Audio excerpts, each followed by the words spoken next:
ಹರೇ ಶ್ರೀನಿವಾಸ. ಜಯತಿ ಹರೇರಚಿಂತ್ಯ ಸರ್ವದೇವೈಕವಂದ್ಯ ಪರಮಗುರರಭೀಷ್ಟ ವಾಪ್ತಿದ ಸಜ್ಜನಾನಾಂ ನಿಖಿಲ ಗುಣಗಣಾರ್ನೋ ನಿತ್ಯ ನಿರ್ಮುಕ್ತ ದೋಷಃ ಸರಸಿಜನಯನೋಸೌ ಶ್ರೀಪತಿರ್ಮಾನದೋ ನಃ.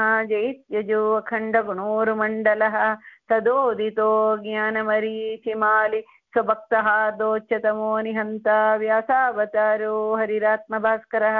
ಚೈತ್ಯಜೋ ಅಕ್ಷೀಣ ಸುಖಾತ್ಮಬಿಂಬ ಸ್ವೈಶ್ವರ್ಯ ಕಾಂತಿ ಪ್ರತತ ಸದೋದಿತಃ ಸ್ವಭಕ್ತ ಸಂತಾಪ ದುರಿಷ್ಟಹಂತ. ರಾಮಾವತಾರೋ ಹರಿರೀಶ ಚಂದ್ರಮಃ ಜೈತ್ಯ ಸಂಖ್ಯೋರ್ ಬಲಾಂಬಪೂರೋ ಗುಣೋಚ್ಚರತ್ನಾಕರ ಆತ್ಮವೈಭವ ಸದಾ ಸದಾತ್ಮಜ್ಞ ನದೀಭಿರಾಪ್ಯಃ. ಕೃಷ್ಣಾವತಾರೋ ಹರಿರೇಕಸಾಗರಃ ಯದ್ದಿತಂ ತವ ಭಕ್ತಾನಾಂ ಅಸ್ಮಾಕಂ ನೃಹರೆ ಹರೆ ತದಾಶು ಕಾರ್ಯಂ ಕಾರ್ಯಜ್ಞ ಪ್ರಳಯರ್ಕಾಯಿತ ಪ್ರಭಾ. ಹರಿಕಥಾಮೃತ ಸಾರ ಗುರುಗಳ ಕರುಣದಿಂದ ಪಣಿತು ಪೇಳುವೆ ಪರಮ ಭಗವದ್ ಭಕ್ತರಿದನಾದರದಿ ಕೇಳುವುದು ಆದರದಿ ಕೇಳುವುದು. ಹರಿಕಥಾಮೃತ ಸಾರದಲ್ಲಿ 6ನೇ ಸಂಧಿ ಒಂದು ಸ್ಥೂಲವಾದ ಒಂದು ಪರಿಚಯ ಇಂಟ್ರೊಡಕ್ಷನ್ ನೋಡಿದ್ದೀವಿ. ಅಂದ್ರೆ ಜೀವನ ಹೋಮ. ಜೀವನ ಹೋಮ ಅಂದ್ರೆ ಒಂದು ಜೀವ, ಯಾವುದೇ ಜೀವ ಇರಲಿ, ಈ ಜೀವ ಹಿಂದಿನ ಜನ್ಮದಲ್ಲಿ ನಾವೇ ತಗೊಳ್ಳೋಣ, ಹಿಂದಿನ ಜನ್ಮದಲ್ಲಿ ಎಲ್ಲಿ ಇದ್ದೀವಿ, ಹೇಗಿದ್ದೀವಿ ಗೊತ್ತಿಲ್ಲ, ಒಂದು ಹಿಂದಿನ ಜನ್ಮ ಅಂಬೋದು ಇದ್ದೇ ಇರುತ್ತೆ. ಆ ಜನ್ಮ ಯಾವುದೇ ಇರಬಹುದು, ಪಶು ಪಕ್ಷಿ ಕ್ರಿಮಿ ಕೀಟ ಸ್ಥಾವರ ಗಿಡ ಬಳ್ಳಿಗಳು ಏನು ಬೇಕಾ, ಎನಿ ಜೀವ, ಎನಿ ಗ್ರಾಸ್ ಬಾಡಿ, ಕಣ್ಣಿಗೆ ಕಾಣುವಂತ ಆ ಒಂದು ಸ್ಥೂಲವಾದ ದೇಹ. ಒಂದು ಕಾಲ ಬಂದಾಗ ಆ ದೇಹವನ್ನ ತ್ಯಾಗ ಮಾಡಿರ್ತೀವಿ ಡೆಫಿನೆಟ್ಲಿ. ಅದನ್ನ ಬಿಟ್ಟು ಆ ತ್ಯಾಗ ಮಾಡಿ ಎಲ್ಲಿ ಹೋಗ್ತೀವೋ ಗೊತ್ತಿಲ್ಲ. ಅಂದ್ರೆ ಒಂದು ಪಶು ಪಕ್ಷಿ ಇದಕ್ಕೆ ಕರ್ಮ ಇಲ್ಲ, ಜ್ಞಾನ ಇಲ್ಲ, ಒಂದು ತಿಳುವಳಿಕೆ ರೈಟ್ ಅಂಡ್ ರಾಂಗ್ ಗೊತ್ತಿಲ್ಲ ಅದಕ್ಕೆ.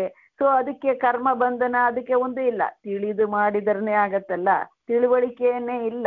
ಸೊ ಅದು ಒಂದು ಗಿಡ, ಲಾಸ್ಟ್ ಟೈಮ್ ನಾನು ಗಿಡನ ಆಗಿದ್ದೆ, ಆ ಗಿಡ ಸತ್ತೋಯ್ತು, ಆ ಜೀವ ನಾನೇ ಗಿಡ ಜೀವ ಅದು ಸತ್ತೋಯ್ತು. ಆಮೇಲೆ ಅದು ಎಲ್ಲಿ ಹೋಯ್ತು, ಅದಕ್ಕೆ ಏನು ಬಂದಿಲ್ಲವೇ ಅಂದ್ರೆ ಈ ಕರ್ಮಗಳು ಲಾಸ್ಟ್ ಇದರಲ್ಲಿ ನಾವು ನೋಡ್ತಾ ಬಂದಿದ್ದೀವಿ.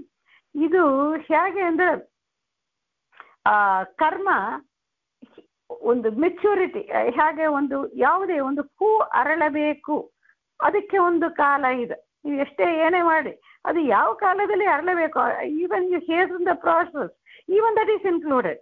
ಯಾವ ಕಾಲದಲ್ಲಿ ಅದು ಅರಳಬೇಕು, ಯಾವ ಕಾಲದಲ್ಲಿ ನಮ್ಮ ಡೆಪಾಸಿಟ್ ಮೆಚ್ಯೂರ್ ಆಗಬೇಕು, ಒಂದೊಂದು ರೀತಿ.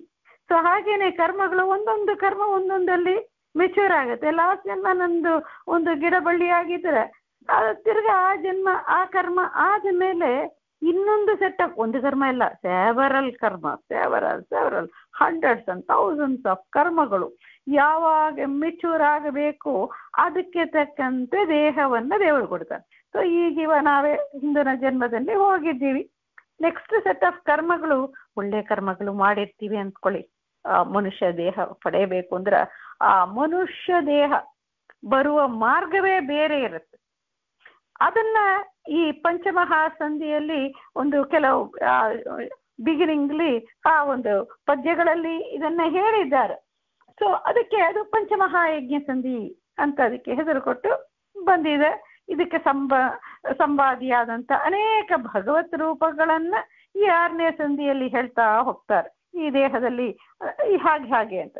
ಸೊ ಹಿಂದಿನ ಜನ್ಮದಿಂದ ಆ ಕರ್ಮಗಳನ್ನ ಮುಗಿಸಿ ಅದರಿಂದ ನಾವು ಹೊರಗೆ ಬಂದು ಯಾವುದೋ ಒಂದು ಜಾಗ, ಯಾವುದೋ ಒಂದು ಸ್ವರ್ಗ ನರಕ ಎಲ್ಲೋ ಒಂದು ಅದಕ್ಕೆ ತಕ್ಕಂತೆ ಆ ಕರ್ಮ ಆವಾಗ ರೈಪಾಗತ್ತೆ. ಯಾವ ಕರ್ಮ ಹಿಂದೆ ಮಾಡಿದ್ದು ಅದಕ್ಕೆ ತಕ್ಕಂತೆ. ಅದಾದ ಮೇಲೆ ಮನುಷ್ಯನಾಗೆ ಹುಟ್ಟಬೇಕು, ಅದಕ್ಕೆ ಬೇಕಾದ ಕರ್ಮಗಳು ಸಾವಿರಾರು ಕರ್ಮಗಳು. ಯಾಕಂದ್ರೆ ಒಂದೊಂದು ನಿಮಿಷಕ್ಕೆ ಎಷ್ಟಿಷ್ಟು ಆಗತ್ತಲ್ಲ ನಮಗೆ, ಎಲ್ಲವನ್ನೂ ಸೇರಿಸಿ ಇದು ಹೇಗೆ ಬರೋದು ನಮಗೆ ನೆಕ್ಸ್ಟ್ ದೇಹ ಯಾರು ಕೊಡ್ತಾರೆ ನಮಗೆ ಒಂದೂ ಗೊತ್ತೇ ಇಲ್ಲ. ಎಲ್ಲಿ ಹೋಗಬೇಕು, ಯಾವ ರಾಶಿ ಏನೂ ಗೊತ್ತಿಲ್ಲ. ನಮ್ಮನ್ನ ದೇವತೆಗಳೇ ಹೇಳ್ತೀವಿ, ಯಮಧರ್ಮ ಬಂದ ಅವನು ಕರೆದ ಎಲ್ಲ ಅವನು ಈಸ್ ಇನ್ ಚಾರ್ಜ್ ಆಫ್ ಪ್ರೇತ ದೇಹ. ಈ ದೇಹವನ್ನ ಸ್ಥೂಲ ದೇಹವನ್ನು ಬಿಟ್ಟ ಮೇಲೆ ಅವನ ಸೇವಕರು ಎಲ್ಲೆಲ್ಲಿ ಕರ್ಕೊಂಡು ಹೋಗಬೇಕು ನಮ್ಮನ್ನ ಕರ್ಕೊಂಡು ಹಾಗೆ ಹೋಗ್ತಾರೆ. ದೆನ್ ತಿರ್ಗಾ ನಾವು ಬರಬೇಕು, ಮನುಷ್ಯನಾಗೆ ಬರಬೇಕು. ಅದು ತುಂಬಾ ಶ್ರೇಷ್ಠ. ಅದು ಯಾಕಂದ್ರೆ ತಿಳುವಳಿಕೆ ಎಂಬುದಿರುತ್ತೆ ಮನುಷ್ಯನಿಗೆ ಮಾತ್ರ. ಆ ತಿಳುವಳಿಕೆ, ಆ ಮಾಡಬೇಕಾದ ಆಲ್ ವೆಲ್ ಇಕ್ವಿಪ್ಡ್ ಅಂತ ಹೇಳ್ತಾರಲ್ಲ, ಇಟ್ಸ್ ಕಂಪ್ಲೀಟ್ಲಿ ವೆಲ್ ಇಕ್ವಿಪ್ಡ್ ಎಲ್ಲರಿಗೇನು, not just only the educated, only ನಮ್ಮ ಮಾಧವರಿಗೆ, ಓನ್ಲಿ ಹೀಗಲ್ಲ, ಎಲ್ಲರಿಗೇನು ಆ ಫೆಕಲ್ಟಿಯನ್ನು ದೇವರು ಇಟ್ಟಿರ್ತಾನೆ. ಯಾವಾಗ ಅದು ತೆರೆಕೊಳ್ಳುತ್ತೆ ನಮ್ಗೆ ಗೊತ್ತಿಲ್ಲ. ಕೆಲವರಿಗೆ ಚಿಕ್ಕ ವಯಸ್ಸಲ್ಲಿ ತೆರೆಕೊಳ್ಳುತ್ತೆ, ಆಮೇಲೆ ಮುಚ್ಕೊಂಡು ಬಿಡುತ್ತೆ. ಕೆಲವರಿಗೆ 60 years ಒಂದು ಬರಲ್ಲ, ಆಮೇಲೆ ತೆರೆಕೊಳ್ಳುತ್ತೆ. ಸೊ ಯಾರ ಕರ್ಮ ಹೇಗಿರುತ್ತೆ ಗೊತ್ತಿಲ್ಲ. ಅದಕ್ಕೆ ಇಟ್ ಈಸ್ ವೆಲ್ ಇಕ್ವಿಪ್ಡ್. ಆ ಯಜ್ಞ ಅದನ್ನ ದೇವತೆಗಳು ಹೋಮ ಅಂದ್ರೆ ಏನು? ಹೋಮ ಅಂದ್ರೆ ಹೋಮ ಆಹುತಿ ಕೊಡುವುದು, ಆ ದೇವರ ಹತ್ರ ಸಮರ್ಪಣೆ ಮಾಡಿ. ದೇವರೇ ನಮ್ಗೆ ಯಾಕೆ ಮಾಡ್ಬೇಕು, ಏನು ಮಾಡ್ಬೇಕು, ಏನು ಗೊತ್ತಿಲ್ಲ, ಈ ಜೀವನನ್ನ ನೀನು ಉದ್ಧಾರ ಮಾಡು, ನೀನು ನಿನ್ನ ರಕ್ಷಣೆಯಲ್ಲಿ ಇಡ್ತೀನಿ ಅಂತ 5 ಸ್ಥಾನ. ಇದೆಲ್ಲ ನಮ್ಗೆ ಹೇಗೆ ಗೊತ್ತಾಯ್ತು? ಎಲ್ಲ ನಮ್ಗೆ ಇದು ಹೇಳ್ತೀವಿ, ಒಂದು ಸಾಮ ಸಂಹಿತ ಇದಕ್ಕೆಲ್ಲ ಕೊಟ್ಟಿದ್ದಾರೆ. ಎಲ್ಲೆಲ್ಲಿ ಅಂದ್ರೆ ನಮ್ಗೆ ಆಗಮದಿಂದಲೇ ಬರಬೇಕು. ಯಾಕಂದ್ರೆ ಇಟ್ಸ್ ನಾಟ್ ಪ್ರತ್ಯಕ್ಷ, ಕಣ್ಣಿಗೆ ಕಾಣೋದಿಲ್ಲ. Science it doesn't go beyond ಪ್ರತ್ಯಕ್ಷ. ಅವಾಗ ಆಗಮ ಅಂದ್ರೆ ಅದನ್ನ ಹೇಳುವಂತ ಒಂದು ಸೋರ್ಸ್, ಅಲ್ಲಿಂದನೇ ನಮ್ಗೆ ಬರಬೇಕು. ಈ ಶಾಸ್ತ್ರ ಅಂತ ಹೇಳ್ತೀವಿ, ಇದೆಲ್ಲ ಅಲ್ಲಿಂದನೇ ನಮಗೆ ಬರ್ಬೇಕು. ಆ ಒಂದು ವೇದಗಳಲ್ಲಿ ಅದಕ್ಕೆ ಅನುಗುಣವಾಗಿರುವಂತ ಅನೇಕ ಒಂದು ಆಗಮಗಳಲ್ಲಿ ಬಂದ ವಿಷಯ ಇಲ್ಲಿ ಚಾಂದೋಗ್ಯವನ್ನು ತಗೊಂಡಿದ್ದಾರೆ. ಅನೇಕ ಇದಕ್ಕೆ ಅನುವಾದಿಯಾಗಿ ಸುಳಾದಿಗಳು, ವಿಜಯದಾಸು ಸುಳಾದಿಗಳು, ಗೋಪಾಲದಾಸು ಇದೆಲ್ಲವೂ ಇದೆ. ಸಾಮ ಸಂಹಿತೆ ನಮಗೆ ಇದು ಮೂಲಕವಾಗಿ ದೇವತೆಗಳು 5 ಸ್ಥಾನದಲ್ಲಿ, ಅಂದ್ರೆ 5 ಯಾಕೆ ಅಂದ್ರೆ ಅಲ್ಲಿಂದ ಹೊರಟು ಬರುವಂತ ಜೀವಕ್ಕೆ ಸ್ಥೂಲ ದೇಹ ಅಂದ್ರೆ ಕಾಣುವಂತ ಗ್ರಾಸಸ್ಟ್ ಬಾಡಿ, ಪಂಚಭೂತ ಸೂಕ್ಷ್ಮದಲ್ಲಿ ಇದ್ದೇ ಇರುತ್ತೆ. ಅದು ಚಂದಾಗೆ ಕಾಣುವಂತೆ, ಅಂದ್ರೆ ತಂದೆಯಿಂದ ತಾಯಿ ಹೊಟ್ಟೆಯಲ್ಲಿ ಹೋದ ಆ ಶಿಶು ನಮ್ಗೆ ಕಾಣೋದೇ ಇಲ್ಲ. ಆಮೇಲೆ ತಾಯಿ ಉಂಡ ಅನ್ನದಿಂದ ಅದು ಚಂದಾಗಿ ಕಾಣುತ್ತೆ. ಹೊರಗೆ ಬಂದಾಗ ಒಂದು ಆಕಾರ ಚಂದಾಗಿ, ಒಂದು ಚರ್ಮ ಚಂದಾಗಿ ನೋಡ್ಲಿಕ್ಕೆ ಬರುತ್ತೆ, ಅದು ಬೆಳೆಯುತ್ತೆ, ಎಷ್ಟು ಸುಂದರವಾಗಿ ಆಗತ್ತೆ. ಕೈ ಕಾಲು ಎಲ್ಲ ಸರಿಯಾಗಿದ್ದು ಆಗತ್ತೆ. ಸೊ ಅದು ಆಗುವ ಆ ಪ್ರಾಸೆಸ್ ಅದು ಹೇಗೆ ಬಂತು ಅಂದ್ರೆ ಈ ದೇವತೆಗಳು ಈ 5 ಅಗ್ನಿಗಳು. ಅಗ್ನಿ ಅಂದ್ರೆ ಏನು? ಅಗ್ನಿ ಅಂದ್ರೆ ಬರೀ ನಮಗೆ ಕಾಣುವಂತ ಅಗ್ನಿ ಇದ್ದೇ ಇದೆ. ಆ ಅಗ್ನಿ ಅಂದ್ರೆ ಚಲನೆ ಇಲ್ಲದ ವಸ್ತುಗೆ, ಅದಕ್ಕೆ ನಿರ್ವಚನವೂ ಶಾಸ್ತ್ರದಲ್ಲಿ ಕೊಡ್ತಾರೆ.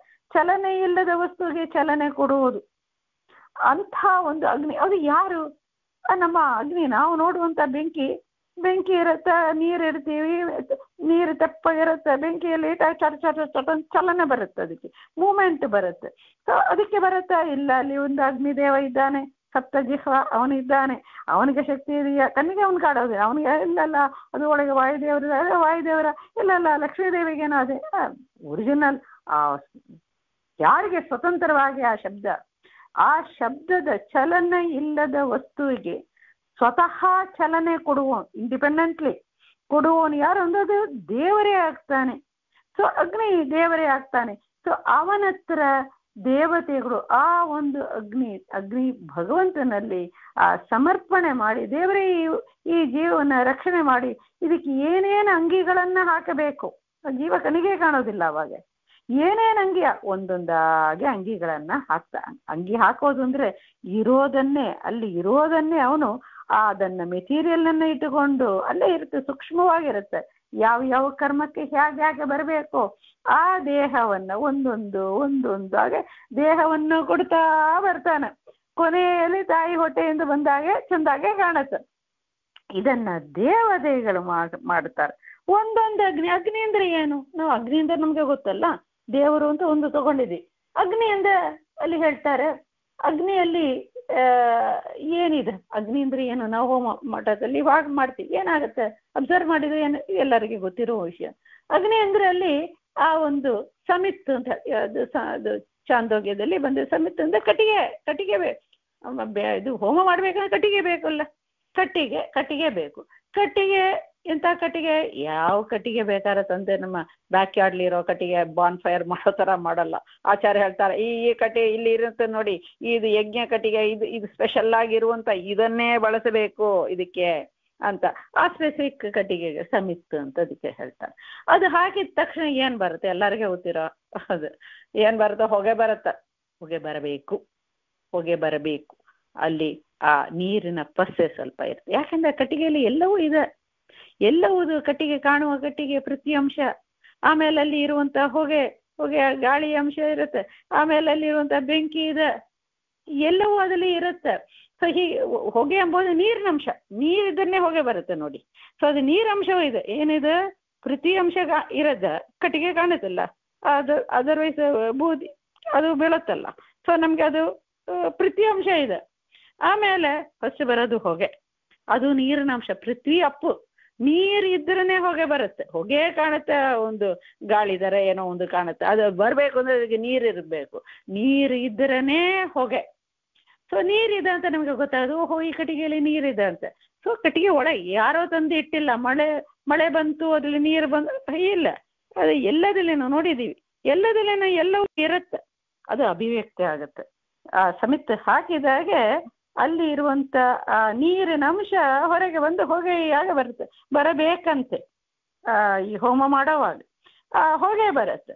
ಆಮೇಲೆ ಏನಾಗತ್ತೆ, ಆಮೇಲೆ ಒಂದು ಚಿಕ್ಕ ಒಂದು ಒಂದು ಕುಡಿ, ಆ ಒಂದು ಚಿಕ್ಕ ಸಣ್ಣ ದೀಪ ಬರುತ್ತೆ, ಅಚ್ಚಿ ಅಂತ ಹೇಳ್ತಾರೆ, ಚಿಕ್ಕದಾಗಿ ಒಂದು ಫ್ಲೇಮ್. ಅರಣಿ ಮಥನ ನಮ್ಮ ಮಠದಲ್ಲಿ ಮಾಡ್ತಾರ, ಅದು ಅಬ್ಸರ್ವ್ ಮಾಡಿ ಬೇಗ ಹೋಗಿ ನೋಡಿ. ಅರಣಿ ಮಥನ ಮಾಡ್ತಾ ಮಾಡ್ತಾ ಮಾಡ್ತಾ ಮಾಡ್ತಾ ಆ ಒಂದು ಸ್ಪಾರ್ಕಲ್ ತರ ಬರಕ್ಕೆ ಶುರು ಆಗತ್ತೆ, ಬಂದದು ಅದನ್ನ ಅಚ್ಚಿ ಅಂತ ಹೇಳ್ತಾರೆ. ಆ ಅಚ್ಚಿ ಬಂದ ಮೇಲೆ ಏನಾಗತ್ತೆ, ಅದು ಅಚ್ಚಿ ಬಂದ ಮೇಲೆ ಆ ಒಂದು ಹೇಳ್ತಾರ ಅದು ಇನ್ನು ದೊಡ್ಡದು ಆಗತ್ತೆ. ಆದ ಮೇಲೆ ಏನಾಗತ್ತೆ, ಆದ ಮೇಲೆ ಆ ಒಂದು ಕಿಡಿಗಳು ಬರ್ಲಕ್ಕೆ ಜಗ ಜಗ ಜಗ ಅಂತ ಬಂದಾಗ ಕಿಡಿಗಳೆಲ್ಲ ಆ ಒಂದು ಕಿಡಿಗಳು ಅಲ್ಲಿಂದ ಬರ್ತವೆ, ಹೊರಗೆಲ್ಲ ಬರುತ್ತೆ ನೋಡಿ, ಕಿಡಿಗಳು ಬರುತ್ತೆ. ಅದನ್ನ ವಿಶ್ವಲಿಂಗ ಅಂತ ಸಂಸ್ಕೃತದಲ್ಲಿ ಹೇಳ್ತಾರೆ, ಎಲ್ಲ ವಿವಿಧವಾಗಿ ಬರುತ್ತೆ. ಆಮೇಲೆ ಕೆಂಡ ಅಂದ್ರೆ ಅದು ಕೆಂಡ ಅಂದ್ರೆ ಗೊತ್ತಲ್ಲ, ಕೆಂಡ ಅಂದ್ರೆ ಕೆಂಪು ದಗದಗದ ಕಂಪ್ಲೀಟ್ ದಟ್ಟ, ಅದು ಚೆನ್ನಾಗಿ ಬಾಣಾಗಿ ನೋಡ್ಲಿಕ್ಕೆ ಅದು ಕೆಂಪಾಗಿರುತ್ತೆ. ಆ ಕೆಂಡ ಬಿಸಿ ಬಿಸಿಯಾದ ಕೆಂಡ ಇರುತ್ತೆ, ಅದಕ್ಕೆ ಬೂದಿ ಮುಚ್ಚಿಕೊಂಡೇ ಇರಬಹುದು, ಬೂದಿ ಮುಚ್ಚಿಕೊಂಡೇ ಕೆಂಡ ಅಂತ ಹೇಳ್ತಾರೆ. ಆ ಕೆಂಡ ಆಕ್ಚುಲಿ ಕೆಂಪಾಗದು ಅದು. ಸೊ ಒಂದು ಅಗ್ನಿ ಅಂತ ತಗೊಂಡಾಗ ಅದರ್ವೈಸ್ ಒಂದು ಹೋಮ ಅಂತ ನೀವು ಮಾಡಿದಾಗ, ಇದು ಯಜ್ಞ, ಪಂಚಮಹಾ ಯಜ್ಞ ಅಂತಂದ್ರೆ, ಯಜ್ಞ ಅಂತ ಹೇಳಿದ್ರೆ ಈ ಒಂದು ಅಗ್ನಿಯಲ್ಲಿ ಈ 5 ಅಂಶಗಳು ಇರಲೇಬೇಕು. ಏನು, ಸಮಿತ್ತು ಅಂದ್ರೆ ಕಟ್ಟಿಗೆ, ಆಮೇಲೆ ಅಲ್ಲಿಂದ ಹೊಗೆ ಬರೋದು, ಹೊಗೆಯಿಂದ ಆ ಒಂದು ದೀಪ, ಆ ಒಂದು ಇದು ಅಚ್ಚಿ, ಆ ಜ್ವಾಲೆ ಬರೋದು, ಆ ಜ್ವಾಲೆಯಿಂದ ಆ ಕಿಡಿಗಳು ಬರೋದು, ಆಮೇಲೆ ಕೆಂಡ, ಇದು ಎಲ್ಲವೂ ಅಗ್ನಿಯಲ್ಲಿ ಇರಬೇಕು. ಸೊ ಇಲ್ಲಿ ಏನ್ ಹೇಳ್ತಾ ಇದ್ದಾರೆ, ಈ ತರ ಹೋಮ ಅಲ್ಲಿ ಪಂಚಮಹಾಯಜ್ಞದಲ್ಲಿ ಇದನ್ನ ಹೇಳ್ತಾ ಇಲ್ಲ, ದೇವತೆಗಳು ಮಾಡೋ ಯಜ್ಞ. ಅಲ್ಲಿ ಏನು ಕಟ್ಟಿಗೆ, ಅಲ್ಲಿ ಎಲ್ಲಿಂದ ಕಟ್ಟಿಗೆ ಬಂತು, ಎಲ್ಲಿಂದ ಧೂಮ ಬಂತು, ಎಲ್ಲಿಂದ ಅರ್ಚಿ ವಿಶ್ವ, ಇದೆಲ್ಲ ಎಲ್ಲಿ ಹೋಮ ಮಾಡ್ತಾರ್ರಿ, ದೇವತೆಗಳು ನಮ್ಮನ್ನು ಫಸ್ಟ್ ಹೋಮಿಸಿದ್ದಾರೆ ಅಂತ ಹೇಳಿದ್ರೆ ಇದು ಏನು ಅಂದ್ರೆ ಅಲ್ಲಿ ಹೇಳ್ತಾರೆ, ಅವರುಗಳು ಮಾಡುವಂತ ಆ ಯಜ್ಞದಲ್ಲಿ ಅಗ್ನಿ ದೇವರು ಅಂತ ನಾವು ಹೇಳಿದ್ದೀವಲ್ಲ, ಅಗ್ನಿ ಎಂಬುವ ಶಬ್ದ ದೇವರಲ್ಲಿ ಅನ್ವಯ ಆಗತ್ತೆ, ಅದು ದೇವರ ಹೆಸರು ಅಂತ ನಾವು ಹೇಳಿದ್ದೀವಿ. ಸೊ ಆ ಅಗ್ನಿ ಅವನು ನಾರಾಯಣ ರೂಪದಿಂದ ಒಂದೊಂದು ಜಾಗ 5 ರೂಪ ನಮಗೆ ಗೊತ್ತಲ್ಲ, ಅನಿರುದ್ಧ, ಪ್ರದ್ಯುಮ್ನ, ಸಂಕರ್ಷಣ, ವಾಸುದೇವ, ನಾರಾಯಣ, ಇದು 5 ನಮಗೆ ಗೊತ್ತಲ್ಲ. ಇವನೇ ಅಗ್ನಿ. 5 ಸ್ಥಾನದಲ್ಲಿ ಅಗ್ನಿ ಪ್ರತಿಷ್ಠೆ ಆಗಬೇಕು. ಈ 5 ಸ್ಥಾನಗಳು ಏನು, 5 ಸ್ಥಾನಗಳ ಅದು ಮೂಲಕವಾಗಿ ಈ ಜೀವ ಬಂದಿದ್ದಾನೆ. ನಾವು ಬಂದ ಆ ರೂಟಲ್ಲಿ ದೇವತೆಗಳು ಹೋಮಿಸಿದ್ದಾರೆ ಅಗ್ನಿಯಲ್ಲಿ. ಯಾವ ಅಗ್ನಿ ಅಂದ್ರೆ ಅಲ್ಲಿ ನಾರಾಯಣ ಎಂಬುದೇ ಅಗ್ನಿಯಾಗಿದ್ದಾನೆ, ಅಂದ್ರೆ ದೇವರೇ ನಿಂತಿದ್ದಾನಪ್ಪ, ಅವನೇ ಅಗ್ನಿ, ದೇವರ ಕಲೆ, ಅವನಿಗೆ ಆ ಶಬ್ದ ಅನ್ವಯ ಆಗತ್ತೆ, ನೋಡಿದ್ದೀವಿ. ಅಗ್ನಿ ಎಂಬುದಕ್ಕೆ ಅನೇಕ ಅರ್ಥ. ಅಗ್ನಿ ಅಂದ್ರೆ ಆ ಒಂದು ಲೀಡರ್ ಎಂಬ ಅಗ್ರಣಿ ಅಂತ. ಅಗ್ನಿ ಅಂದ್ರೆ ಎಲ್ಲವನ್ನೂ ತಿನ್ನುವನು, ಅಗ್ನಿ ಮಾಡೋ ಕೆಲಸ ಅದೇನೆ, ಏನ್ ಹಾಕಿದ್ರು ತಿನ್ನತ್ತೆ, ಎಲ್ಲವನ್ನೂ ಭಕ್ಷಣೆ ಮಾಡುವಂತ ಮಹಾ ಸಂಹಾರ ಕಾಲದಲ್ಲಿ ಇಡೀ ಪ್ರಪಂಚವನ್ನೇ ತನ್ನ ಉದರದಲ್ಲಿ ಇಟ್ಟುಕೊಳ್ತಾನೆ ಅಂತ ಅಗ್ನಿ ಅವನು, ಪ್ರಳಯಾಗ್ನಿ ಅವನು ಇದ್ದಾನೆ. ಸೊ ದೇವರಿಗೆ ಅನೇಕ ಅಗ್ನಿ ಶಬ್ದಕ್ಕೆ ಅನೇಕ ಅರ್ಥಗಳು ಬರುತ್ತೆ. ಸೊ ಇದು ಫಸ್ಟ್ ಅಗ್ನಿಯಲ್ಲಿ ಹೋಮಿಸಿದ್ದಾರೆ ಅಂದ್ರೆ ಈ ದೇವತೆಗಳೆಲ್ಲವೂ ಎಲ್ಲಿಂದ ಬಂದ್ರು? ಈ ದೇವತೆಗಳು ಅಂದ್ರೆ ನಮ್ಮ ದೇಹದಲ್ಲಿ ಈ ದೇವತೆಗಳೆಲ್ಲ ಇರ್ತಾರೆ. ಈ ದೇವತೆಗಳೆಲ್ಲ ಸೇರಿಕೊಂಡು ಈ ತತ್ವಾಭಿಮಾನಿ ದೇವತೆಗಳು ಅಂತ ನೋಡ್ತಾ ಬಂದಿದ್ದೀವಲ್ಲ 3ನೇ ಸಂಧಿಯಲ್ಲಿ, ಈ ದೇವತೆಗಳೆಲ್ಲರೂ ಸೇರಿ ಈ ಜೀವಕ್ಕೆ ಸ್ವಾಮಿ ನೆಕ್ಸ್ಟ್ ಮನುಷ್ಯ ಜನ್ಮ ಪುಣ್ಯ ಮಾಡಿದ್ದಾನೆ, ಒಂದು ದೇಹ ಮನುಷ್ಯ ಜನ್ಮ ಬರಬೇಕು, ಅದನ್ನೇ ನೀನೇ ಸ್ವಾಮಿ ಮಾಡಿಸಬೇಕು, ನಿಮ್ಮ ಹತ್ರ ನಾವು ಒಪ್ಪಿಸ್ತೀವಿ. ಅದೇ ಹೋಮ. ಯಾರ ಹತ್ರ ಒಪ್ಪಿಸ್ತಾರೆ? ಅಗ್ನಿಯಲ್ಲಿ ಕೊಡ್ತಾರೆ. ಅಗ್ನಿ ಅಂದ್ರೆ ಯಾರು? ಅಲ್ಲಿ ನಾರಾಯಣ ರೂಪದಿಂದ ಅವನು ನಿಂತಿರ್ತಾನಂತ. ಆ ನಾರಾಯಣ ಎಂಬೋ ಅಗ್ನಿಯಲ್ಲಿ, ಅಂದ್ರೆ ಅಗ್ನಿಯಲ್ಲಿ ನಾವು ಹೇಳಿದಂತೆ ಸಮಿತಿ ಬೇಕು, ಧೂಮ ಬೇಕು, ಅರ್ಚಿ ಬೇಕು, ಅಂಗಾರ ಬೇಕು, ವಿಶ್ವಲಿಂಗ ಬೇಕು, ಇದನ್ನೇ ಅಗ್ನಿ ಹೇಳೋದು. ಇಲ್ಲಿ ಏನು ಆಯ್ತು? ಇಲ್ಲಿ ಏನು ಎಲ್ಲಿಂದ ಬಂತು? ಇದೆಲ್ಲ ಎಲ್ಲಿ ಇದೆ ಅಂದ್ರೆ ಹೇಳ್ತಾರೆ, ಈ ನಾರಾಯಣ ಅಂತ ಒಂದು ಅಗ್ನಿ ಹೇಳ್ತಾ ಇದ್ದೀವಲ್ಲ, ಆ ನಾರಾಯಣ ಎಂಬೋ ಅಗ್ನಿಯಲ್ಲಿ ಆ ಸಮಿತ್ ಯಾರು ಅಂದ್ರೆ ಆ ಅಂದ್ರೆ ಹೋಮ ಅಗ್ನಿಯಲ್ಲಿ ಆ ಕಟ್ಟಿಗೆ ಹಾಕ್ತೀವಲ್ಲ, ಆ ಥರ ಈ ಕಟ್ಟಿಗೆ ಯಾರು, ಸಮಿತ್ ಯಾರು ಅಂದ್ರೆ ಅದು ದೇವರ ರೂಪ ಅಂತಾರೆ. ಈ ನಾರಾಯಣ ಎಂಬುದಲ್ಲೇ ಅದು ಏನು ದೇವರು ಎಂಥ ವಿಚಿತ್ರ ವಿಸ್ಮಯ ಅಂದ್ರೆ ಅವನಲ್ಲಿ 5 ರೂಪ ಅಡಗಿ ಇದೆ. ಸಮಿತ್ ಎಂಬುದು ಈ ನಾರಾಯಣ ರೂಪ ಅಗ್ನಿ ಅಂತ ಹೇಳಿದ್ದೀವಲ್ಲ, ಅಗ್ನಿಯಲ್ಲಿದ್ದಾನೆ ಈ 5 ಅಂಶಗಳು ಇರಬೇಕು. ಅಗ್ನಿ ಉರಿತಾ ಇದೆ ಅಂದ್ರೆ ಅಲ್ಲಿ ಸಮಿತಿ ಇರಬೇಕಲ್ಲ. ಈ ಅಗ್ನಿ ನಾರಾಯಣ ಎಂಬೋ ಅಗ್ನಿಯಲ್ಲಿ ಆ ನಾರಾಯಣ ಎಂಬೋ ರೂಪದಿಂದ ಇನ್ನೊಂದು ರೂಪ ಕಾಣಿಸಿ ಬಂತು ಅಂದ್ರೆ ಹುಟ್ಟಿ ಬರೋದಿಲ್ಲ, ಇರೋ ರೂಪವೇ ಲಕ್ಷ್ಮೀದೇವಿ ತೋರಿಸ್ತಾಳೆ. ಅಲ್ಲಿ ಸಮಿತ್ ರೂಪ ಯಾವ್ಯಾತಿಗೆ? ಸಮಿತ್ ಅಂದ್ರೆ ಕಟ್ಟಿಗೆ. ಆ ಕಟ್ಟಿಗೆ ಹೇಗೆ ದೇವ್ರು ಆಗ್ತಾನ್ರಿ ಅಂದ್ರೆ ಸಂಸ್ಕೃತದಲ್ಲಿ ಸಮಿತ್ ಅಂದ್ರೆ ಪರಿಪೂರ್ಣ. ಸಮಿತ್ ಏನಾಗತ್ತೆ ಹೇಳಿ? ಕಟ್ಟಿಗೆ ಹಾಕಿದ್ರೆ ಏನಾಗತ್ತೆ? ಕಟ್ಟಿಗೆಗೆ ಯಾಕೆ ಸಮಿತ್ ಅಂತ ಹೆಸರು? ಅದೇ ಹೇಳ್ತಾರೆ ಆಚಾರ್ಯರು ಹೇಳ್ತಾರೆ, ಸಮಿತ್ ಅಂದ್ರೆ ಸಮಯದ ಚಂದಾಗಿ ಒಂದು ಕಟ್ಟಿಗೆ ನೀವು ಹಾಕಿದಾಗ ಏನಾಗುತ್ತೆ? ಪೂರ್ತಿಯಾಗಿ ಚಂದಾಗಿರೋ ಪೂರ್ಣವಾಗಿ ಇನ್ನೂ ಜಾಸ್ತಿ ಆಗತ್ತಲ್ಲ ಆ ಬೆಂಕಿ, ಇನ್ನು ಜಾಸ್ತಿ ಇನ್ನು ಚಂದಾಗಿ ಉರಿಬೇಕು. ಮಠದಲ್ಲಿ ನೀವು ನೋಡಿ ಹೋಮ ಮಾಡುವಾಗ ಈ ಕಡೆ ಇಟ್ಟುಕೊಂಡಿರ್ತಾರೆ, ಹೀಗೆ ಹಾಕ್ತಾ ಚಂದಾಗಿ ಉರಿಯುತ್ತೆ. ಸೊ ಹಾಗೆ ಉರಿಸು ಆ ಪೂರ್ಣ ಅದು ಮಾಡುವವನು ಯಾರು ಅಂದ್ರೆ ಆ ನಾರಾಯಣ ಎಂಬ ರೂಪದಿಂದ ಇನ್ನೊಂದು ರೂಪ ಬಂದದ್ದೆ. ಅದಕ್ಕೆ ಏನ್ ಹೆಸರು ಹೇಳೋದು ಅಂದ್ರೆ ನಾರಾಯಣನಿಂದ ಬಂದಿದ್ದಾನಲ್ಲ ಅವನ ನಾರಾಯಣ ಅಂತ ಒಂದು ರೂಪ ಅಂತ.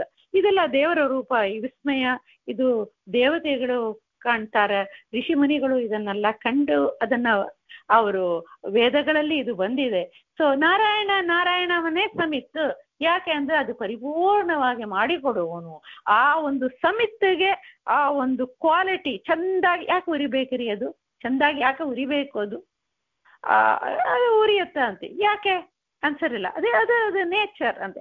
ಅಲ್ಲ ಅಲ್ಲಿ ಇರುವಂತ ನಾರಾಯಣ ಅಂಬೋದನ್ನ ಮಾಡ್ತಾನೆ. ಸೊ ನಾರಾಯಣ ಅಂಬೋ ರೂಪದ ಸರಿ ಆಯ್ತು. ಆಮೇಲೆ ಹೊಗೆ ಅಂತ ಹೇಳಿದಲ್ಲ, ಎಲ್ಲಿರಿ ಹೊಗೆ ಬರ್ತಾ ಅಲ್ಲಿ ಆಕಾಶದಲ್ಲಿ ಫಸ್ಟ್ ಜೀವ ಬರ್ಬೇಕಂದ್ರೆ ಆಕಾಶದಲ್ಲಿ ಇದಾಗತ್ತೆ.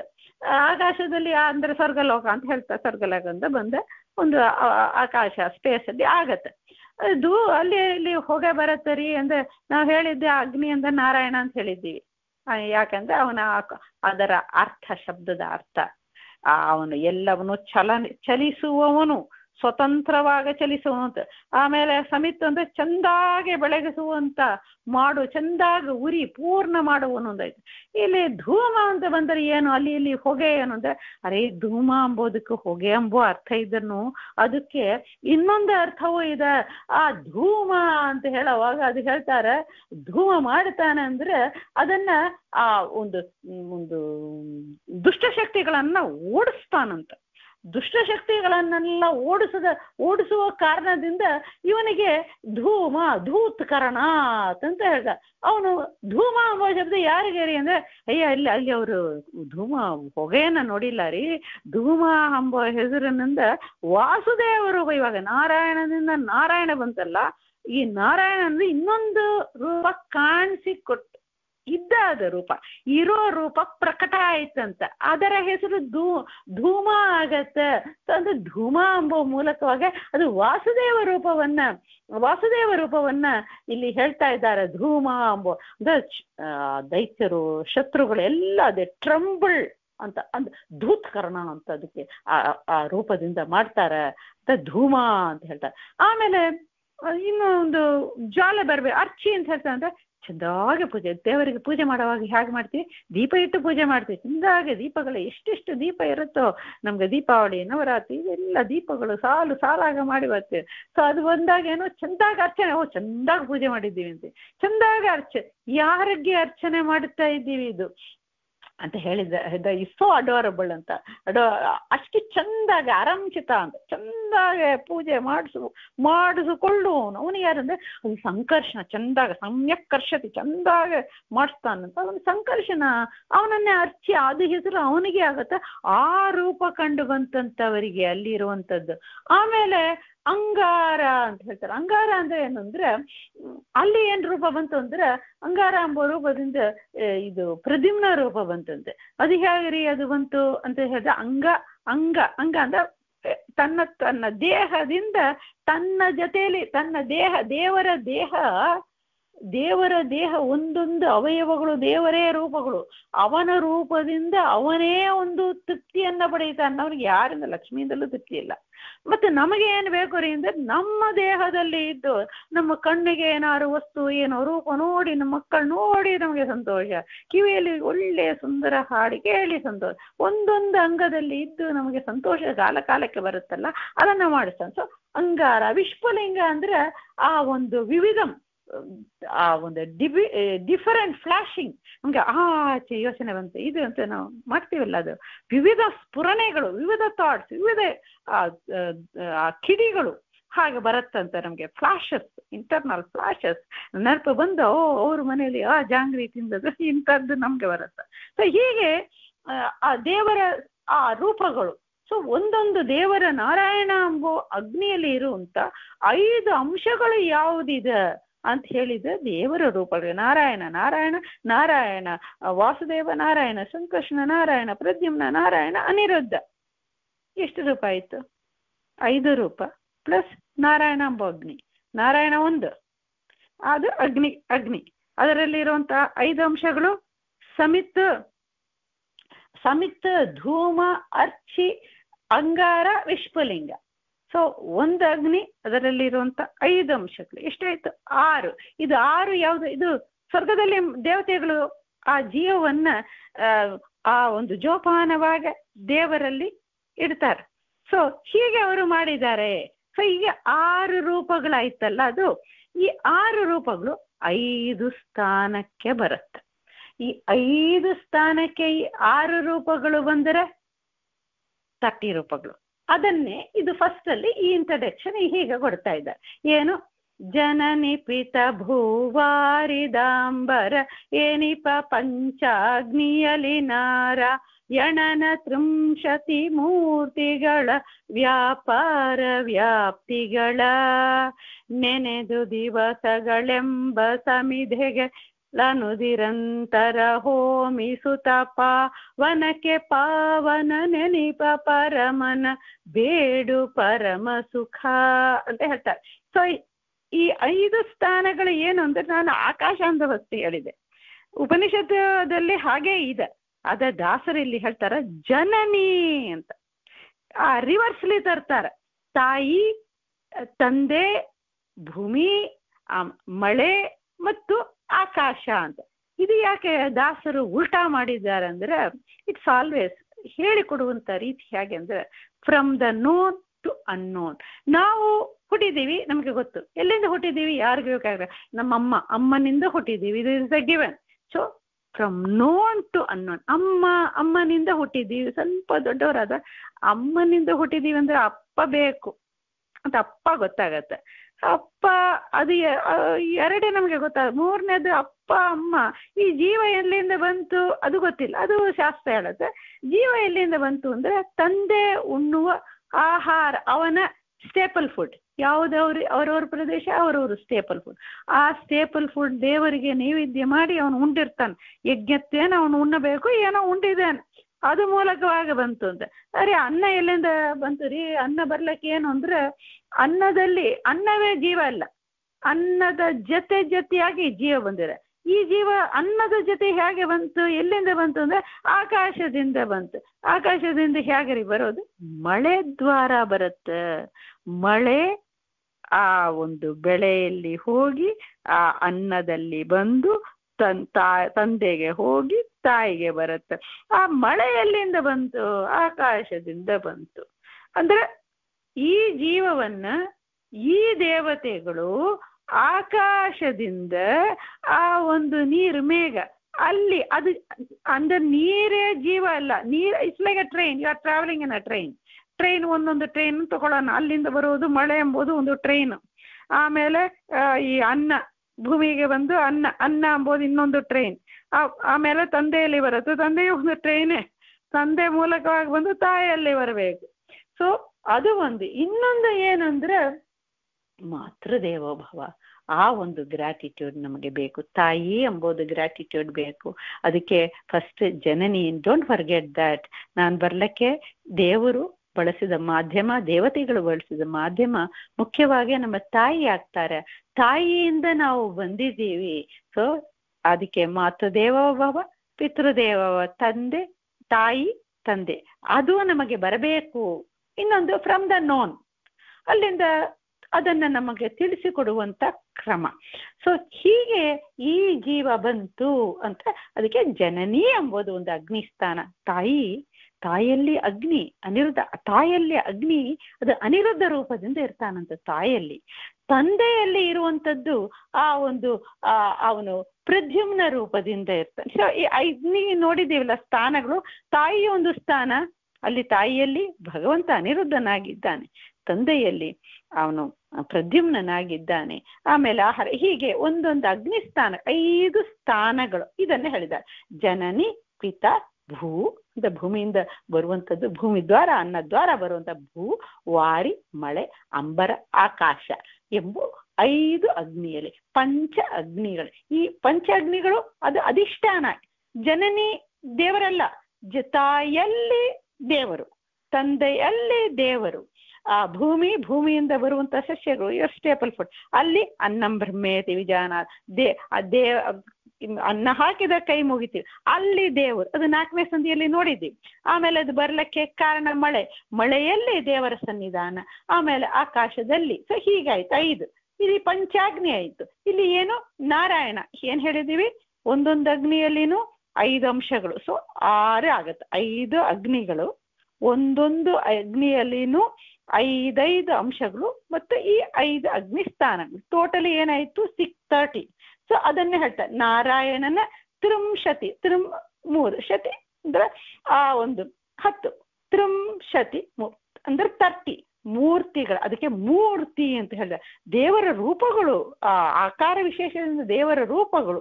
ದೇವರು ಅಲ್ಲಿ ನಿಂತು ಈ ವ್ಯಾಪಾರ, ಏನು ವ್ಯಾಪಾರ ವ್ಯಾಪ್ತಿ, ಅವನು ಎಲ್ಲಾ ಕಡೆನೂ ವಿಶೇಷ ವ್ಯಾಪ್ತಿ ಇದ್ದನು. ಇಲ್ಲಿ ವಿಶೇಷವಾಗಿ ಒಂದು ವ್ಯಾಪ್ತಿ ಅವನು ಹರಡಿದ್ದಾನೆ. ಎಲ್ಲಿ ದೇವತೆಗಳಲ್ಲಿ, ಈ ಅಗ್ನಿಯಲ್ಲಿ ಇದ್ದಾನೆ, ಆ ಆಹುತಿ ಕೊಡುವಂತ ದೇವತೆಯಲ್ಲಿ ಇದ್ದಾನೆ, ಈ ಜೀವನಲ್ಲಿ ಇದ್ದಾನೆ.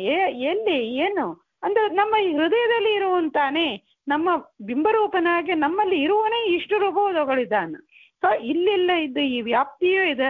ವ್ಯಾಪಾರ ಯಾರ್ಯಾರ ಕರ್ಮಕ್ಕೆ ಹೇಗೆ ಯಾವ ಫೆಕಲ್ಟಿ, ಯಾವ ರೀತಿಯಿಂದ ಅದನ್ನು ಇಡಬೇಕು, ಯಾವ ಕಾಲದಲ್ಲಿ it has to come out, ಎಲ್ಲವನ್ನೂ ಮಾಡ್ತಾನೆ. ಇದು ವ್ಯಾಪಾರ, ಅವನಿರುವಂತಹ ವ್ಯಾಪ್ತಿ ಎಲ್ಲರಲ್ಲಿನೂ ಹರಡಿ ಇರುವಂಥದ್ದು. ವಿಶೇಷವಾಗಿ ಈ ದೇವತೆಗಳಲ್ಲಿ ಅವರಿಗೆ ಪ್ರೇರಣೆ ಕೊಟ್ಟು ಈ ಅಗ್ನಿಯಲ್ಲಿ ಇಷ್ಟು ರೂಪಿದ್ದು ವ್ಯಾಪ್ತಿಗಳ ನೆನೆದು ಇದನ್ನ ನಾವು ಸ್ಮರಣೆ ಮಾಡ್ಬೇಕು. ಯಾಕೆ? ದಿವಸಗಳೆಂಬ ಒಂದೊಂದು ದಿವಸವೂ ಒಂದೊಂದು ಕಟ್ಟಿಗೆ ತರ. ಈ ಒಂದು ಕಟ್ಟಿ ಅದನ್ನ ಹೋಮಿಸಬೇಕು ನಾವು. ಏನು ರಾತ್ರಿ ಮಲ್ಕೊಳ್ಳೋವಾಗ, ಬೆಳಿಗ್ಗೆ ಹೇಳುವಾಗ, ದೇವರು ನನಗೆ ಏನು ಈ ದೇಹ ಬಂದಿದೆ, ದೇವರು ನನಗೆ ಈ ದೇಹವನ್ನ ಕೊಟ್ಟಿದ್ದಾನೆ. ಈ ಜೀವಕ್ಕೆ ಅಲ್ಲಿಂದ ಪ್ರೇಯರ್ ಕರ್ಮೆಲ್ಲ ಸೇರಿಸಿ ಈ ದೇಹವನ್ನ ಕೊಟ್ಟು ದೇವತೆಗಳನ್ನ ಇಟ್ಟು ಈ ದಿವಸದಲ್ಲಿ ನಾನು ಏನೇನು ಉಂಡದ್ದು, ನೋಡಿದ್ದು, ಕೇಳಿದ್ದು, ನಡೆದದ್ದು ಎಲ್ಲವೂ 100 ಕೆಲಸಗಳಲ್ಲೆಲ್ಲ ದೇವರೇ ಮಾಡಿಸಿದ್ದಾನೆ. ದೇವತೆಗಳ ಮೂಲಕವಾಗ ನನಗೆ ಮಾಡಿಸಿದ್ದಾನೆ ದೇವರೇ, ಎಲ್ಲವೂ ನೀನೇ ಮಾಡಿಸಿದೆ. ಅದೇ ಸಮರ್ಪಣೆ ಎಂಬುದು. ಅದನ್ನ ನೆನೆದು, ರಾತ್ರಿ ನೆನೆದು ಈ ಹೋಮವನ್ನ ನಾವು ಸಮಿದೆ ಎಲ್ಲಿ ಮಾಡೋದು? ಎಲ್ಲಿ ಇಡ್ತೀರಾ ಈ ಸಮಿದೆ ಅಂದ್ರೆ ನಮ್ಮ ಅಂತರ್ಯಾಮಿಯಲ್ಲಿ. ನೀನು ಮಾಡಿಸಿದ್ಯಾ ಅಂತ ಹೇಳಿದಾಗ ಏನಾಗತ್ತೆ, ಸಮಿತಿಯಿಂದ ಸಮಿತಿಗಳೊಂದು ಇದು ಏನಾಗತ್ತೆ ಒಳಗೆ ನಮಗೆ ಆ ಒಂದು ದೇವರ ಸನ್ನಿಧಾನ, ದೇವರ ಆ ಜ್ವಾಲ, ದೇವರು ತುಂಬಿಕೊಳ್ತೀವಿ, ದೇವರನ್ನ ತುಂಬಿಸ್ಕೊಂಡ್ರೆ ಏನ್ರಿ ಅರ್ಥ ಅಂದ್ರೆ ದೇವರಲ್ಲಿ ಬೆಳಕಾಗಿ ಇನ್ನೂ ಪ್ರಕಾಶ ಬರ್ತಾ ಬರ್ತಾ ಕತ್ತಲೆ ಹೋಗುತ್ತೆ, ಪಾಪ ಹೋಗುತ್ತೆ, ರೋಗ ಹೋಗುತ್ತೆ, ಆಮೇಲೆ ಇಂಥ ಜನ್ಮಗಳು ಹೋಗಿ ಒಳ್ಳೇದಾಗುತ್ತೆ. That's the basic thing. So ದಿವಸಗಳೆಂಬ ಸಂಹಿತೆಗಳ ನಿರಂತರ ಅಂದ್ರೆ ಡೈಲಿ. ಸರಿ ಮರ್ತೈತ್ರಿ ಅಂದ್ರೆ ನೆನಪು ಮಾಡ್ಕೊಳ್ಳಿ, ಇಷ್ಟು ದಿವಸ ನಮ್ಗೆ ಗೊತ್ತಿಲ್ಲ ರೀ ಏನ್ರಿ ಮಾಡೋದು ಅಂದ್ರೆ ದೇವರೇ ಸ್ವಾಮಿ ಇಷ್ಟು ದಿವಸ ನನಗೆ ಇಷ್ಟು ವಯಸ್ಸಾಯ್ತು, ಇಷ್ಟು ದಿವಸ ಇದು ಇಷ್ಟು ವಯಸ್ಸಿಲ್ಲ, ಇನ್ನೇನು ಎಷ್ಟೆಷ್ಟು ಜನ್ಮಗಳು ದೇವರೇ ನೀನೇ ಎಲ್ಲವನ್ನು ಮಾಡಿಸಿದೆ, ನನಗೆ ಇಷ್ಟು ತನಕ ನನಗೆ ಗೊತ್ತಿಲ್ಲ, ಇವಾಗ ದಾಸರ ಮೂಲಕವಾಗಿ ನಮ್ಗೆ ಇದು ಏನೋ ಅರ್ಥ ಆದಂತೆ ಕಾಣುತ್ತೆ, ಇದನ್ನ ನೀನೇ ಮಾಡಿಸಿದ್ಯಾ ಸ್ವಾಮಿ ದೇವತೆಗಳ ಮೂಲ ಅಂತ ನಾವು ಅದೇ ನಿರಂತರ ಆಗತ್ತೆ. ನೆನಪು ಯಾವಾಗ ಬರ್ತಾ ಅಂತರ ಎಲ್ಲದು ವಿತೌಟ್ ಗ್ಯಾಪ್ ಆಯ್ತು ಸ್ವಾಮಿ ನೀನೇ ಫಿಲ್ಲಪ್ ಮಾಡ್ಕೋ ಅಂತ ಕೇಳೋದು, ನಿರಂತರ ಹೋಮಿಸುತ್ತಾ ಪಾವನಕ್ಕೆ ಆ ಒಂದು ಪವಿತ್ರವಾದಂಥ ಆ ಪವಮಾನನಿಗೆ ಎಲ್ಲರನ್ನೂ ಪವಿತ್ರ ಮಾಡುವ ಆ ಅಗ್ನಿಯನ್ನೂ ಚೆಂದಾಗಿ ಪವಿತ್ರ ಮಾಡುವಂಥ ಪಾವನ ನೆನಪ ಪರಮನ ಅಂದ್ರೆ ಆ ನಿರ್ದುಷ್ಟ ಆ ಒಂದು ಸುಖಪೂರ್ಣಾದ ಭಗವಂತನನ್ನ ಬೇಡು ಅಂತ ಕೇಳು ಅಂತಾರೆ. ಏನು ಕೇಳಬೇಕು? ಯಾವುದು smartness lives in asking things that stays with us all the time. Impermanent things ಅನ್ನ ಕೇಳಿದ್ರೆ ದಟ್ಸ್ ನಾಟ್, ದುಃಖನೇ ಬರುತ್ತೆ. May be for a long time ಇರುತ್ತೆ, ಆಮೇಲೆ ಅದು ದುಃಖವನ್ನೇ ಕೊಡುತ್ತೆ. ಯಾವುದನ್ನು ಕೇಳಬೇಕು? ನಮ್ಮ ಒಳಗೆ ಇರುವಂತ ಈ ಸುಖ ಆನಂದವನ್ನ ಪರಮನ ಬೇಡು, ಪರಮ ಸುಖವ ಆ ಒಂದು ಶ್ರೇಷ್ಠವಾದ ಆನಂದ ಕೊಡುವಂಥದ್ದನ್ನೇ ಜ್ಞಾನ ಭಕ್ತಿ ಇಂಥದ್ದನ್ನ ನೀನು ಬೇಡು, ಆಸ್ಕ್ ಫಾರ್ ಹೈಯರ್ ಥಿಂಗ್ ಅಂತ ಇಲ್ಲಿ ಹೇಳ್ತಾರಂಬಲ್ಲಿ. ಕೃಷ್ಣಾರ್ಪಣಮಸ್ತು. ಹರೇ ಶ್ರೀನಿವಾಸ.